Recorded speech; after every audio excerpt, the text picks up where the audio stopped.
testing na sa'yo yung bagong machine. May nauna na. Ha? May nauna na eh, oo. Kaya inaabangan kong i-upload na kung sino kaya unang hindi pa napanood eh. Hindi ko na yung Wala pa. Meron na, pero...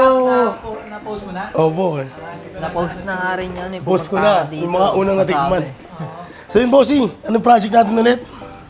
Ito pong Japanese team na parang geometrical. Pero isasama lang natin is yung samurai tsaka tong sakura flower. Tapos the rest, kayo na mag-edit. Okay. Sa likod to ng binti, tama no? Yung napag-usapan natin. Palpot.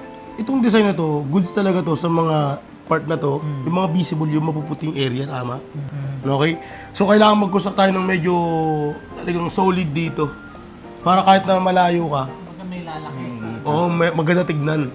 Siyempre, babagay din natin sa ano. Malito ng bintiran nito. Ito, possible marang magiging ganyan para mas readable yung ano niya.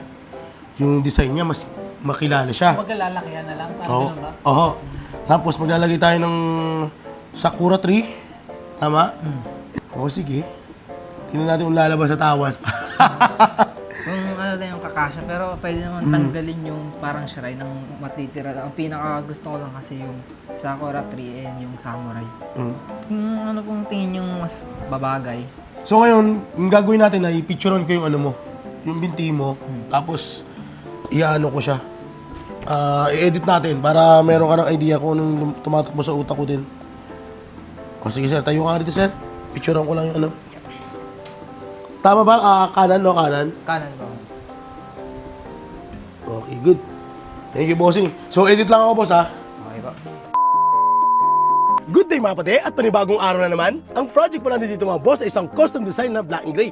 Bali sa likod po natin ng binti ito ilalagay mga bossing niya. At ang karakter na napili ng ating bossing ay lalagyan natin ito ng Bushido at ng Sakura tree. And then the rest mga bossing is tayo na daw po ang bahala. So dito mga bossing is nag-edit na tayo ng design. Nang sa ganun ito naman po yung ipapakita natin dun sa ating bossing. At kung sakasakali man po na pumasa ang lumabas sa tawas mga bossing ay syempre agad-agad natin itong sisimulan. At itong request ng ating boss. So bossing, ito yung ano, nagawa kong design.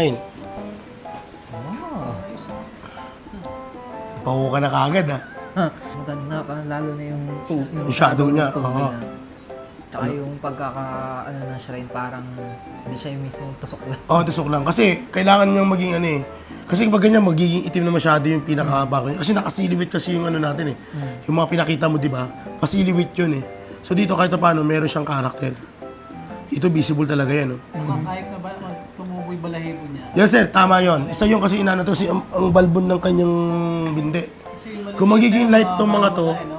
pag light po yan, dahil sa balahibo niya, ang mangyayari doon, mas makikita yung itim ng balahibo kaysa dun sa design. So mas maganda doon, mas dark tayo doon, para kahit na umano yung itim, eh, yung balahibo mo doon, mas visible yung tattoo mo doon.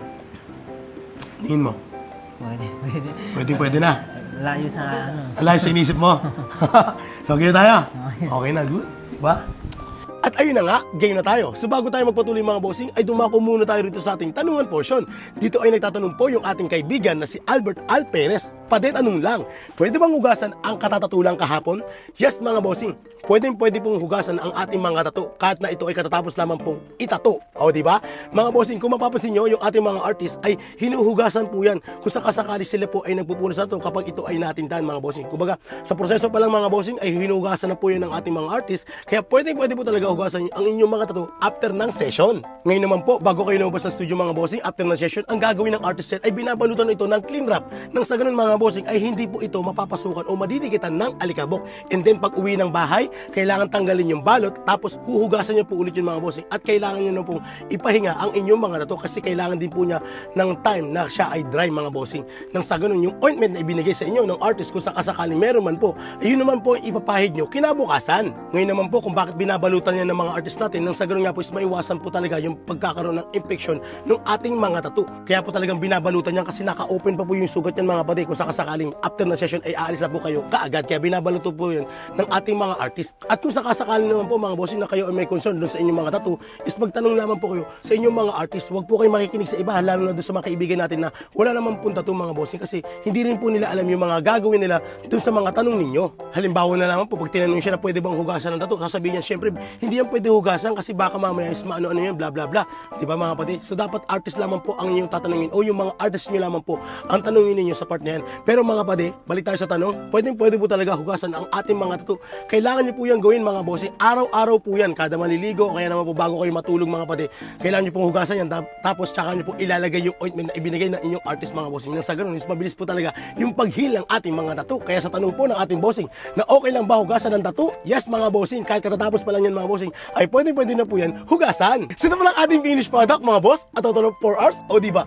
Grabe ang tibay ni Sir at shoutout na rin pala sa kanyang tatay na talagang todo ang suporta sa may mga may katanungan.